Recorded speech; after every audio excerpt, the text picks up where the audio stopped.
I'm Jerry Leonard, and I am the president of ADP Benefit Services. So I'm part of the whole ADP Human Capital Management business, and I run the Benefit Services business.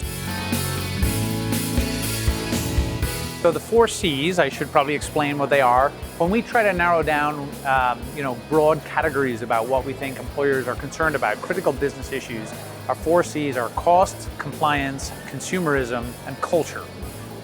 So I'll tell you a little bit about those. So cost is obviously on everybody's mind. So benefit services, our benefits cost is the fastest growing expense in most CFOs' P&L. They'll tell you it's something they really have to figure out how to get control. What we try to say is how you spend your money on benefits, how do you turn that into an investment? So we try to help our clients manage the cost, but think about what they're spending on employee benefits as something they can actually leverage to attract and retain talent. On the compliance side, you've got a healthcare reform, you've got ERISA, you've got COBRA, you've got HIPAA, high-tech. There's an alphabet soup out there of compliance issues that employers are faced with today. And obviously ADP and compliance go hand in hand. That's really one of our core competencies. The consumerism side, there's a big shift in making employees more responsible for their own healthcare, for their own outcomes.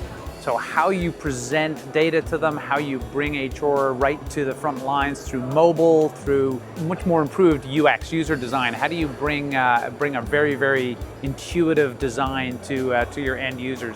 More than half of the employees in the workforce today are millennials. So if you're going to make them more responsible for their own health outcomes, they want to say, well, you better make it easy for me to use your solution. So ADP's invested a lot of money in bringing a very, very high-grade user experience with easy-to-use shopping experiences to our clients' employees. So consumerism is very hot, and then culture. The reason why we talk about culture is you just got to look through the newspapers and you'll see examples of this all over. So there's a lot of things that companies are doing to bring benefits to their employees that show they're a culture that cares about their people, and people are starting to use benefits as a way to attract and retain talent. It's really becoming very prevalent.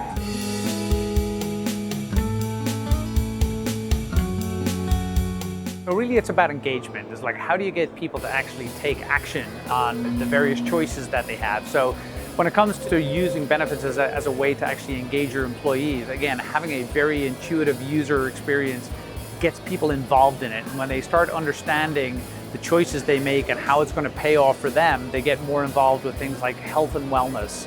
How am I going to get an incentive back in my HRA or my HSA? How am I going to earn those incentives? They start making the link between the choices they're making with their benefits and the healthy behaviors that the client is trying to drive for their people. It really comes down to how do you get people more engaged in it. Making that link between payroll and benefits and getting people more engaged is really the key. If you think about integrated HCM, okay, we have so much payroll data about our people. We want to help them understand about if we're going to move benefits into your population, the intuitive link between what I get in my paycheck and what I'm paying for benefits and how I get engaged in the choices I make is a real important link for us.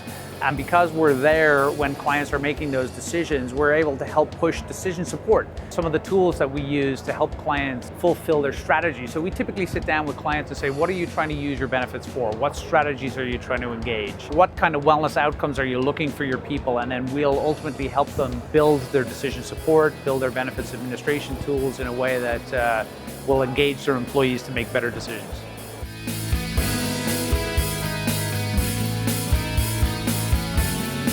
Really, I would say one of the biggest challenges you're going to see is integration. So if you think about the kind of data elements that are required to fulfill the requirements for compliance for healthcare reform, all the data is coming from payroll, it's coming from HR, it's coming from time and labor, it's coming from absence management. People forget about how many leave administration pieces are involved in it, and then obviously benefits. So big challenge is how do you pull all that data together in a way that really will help you fulfill not just your compliance obligations, but all the reporting, and then not run into situations where you're providing benefits when you shouldn't to people who are eligible and non-eligible. But really it'll be integration, and then again, how do you bring it all together in a very seamless fashion?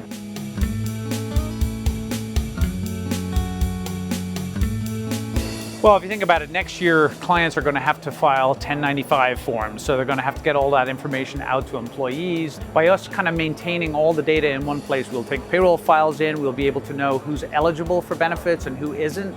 We're going to track all of the employee data for the look-back periods. We're going to know what plan was offered, not just what plan they chose, because that's an important part of the ACA, is making sure that people track the plan that was offered, not just the plan they chose. So we'll track all of that information in our systems. When it comes to IRS filing, we'll be able to file those directly with the IRS. With the way we've built our tax systems over the years, we have very, very deep integral roots with the IRS, so we're able to do a lot of that filing on behalf of our clients directly. And I think we're a little bit unique in that. We really go very deep into the penalty management parts of ACA.